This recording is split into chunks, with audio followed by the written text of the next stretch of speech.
channel, Literary Ladle, I'm going to show you how to make flan.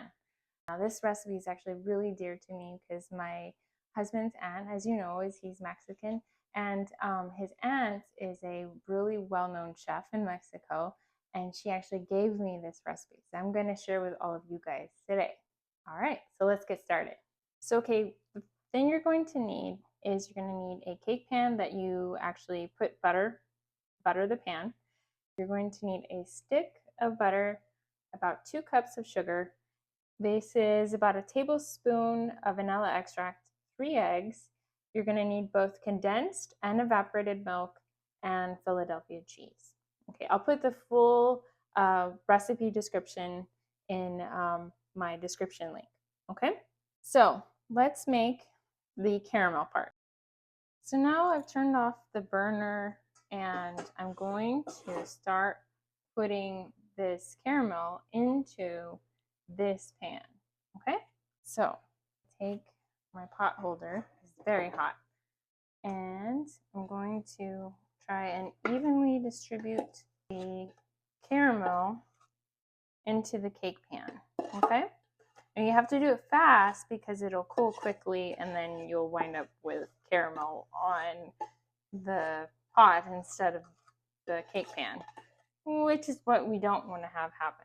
And then you're going to evenly distribute the caramel, okay, into the pan. And then you also have to let it cool for about, so while this is cooling, it's almost ready, you're going to get a 13x9 baking pan and fill it with water because it has to have a water basin for the flan to cook.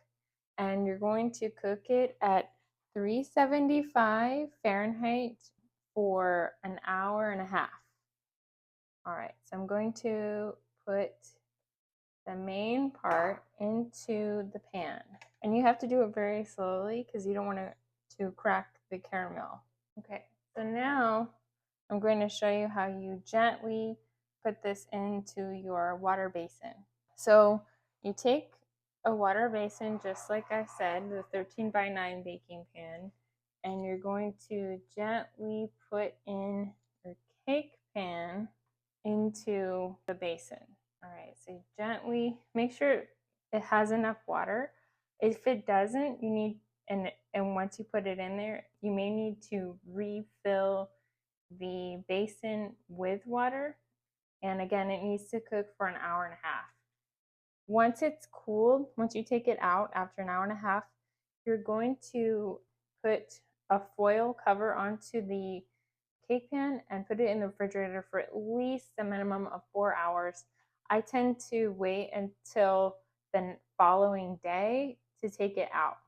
Okay, so as you can see, it has the water basin, and I may fill it up with a little more water.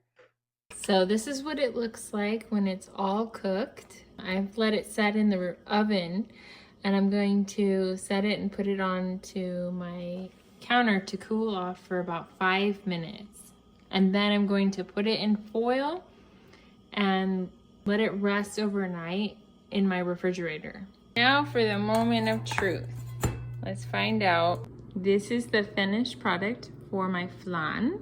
And so far, everyone likes it. So let me know what you think in the comments, and please sure to subscribe.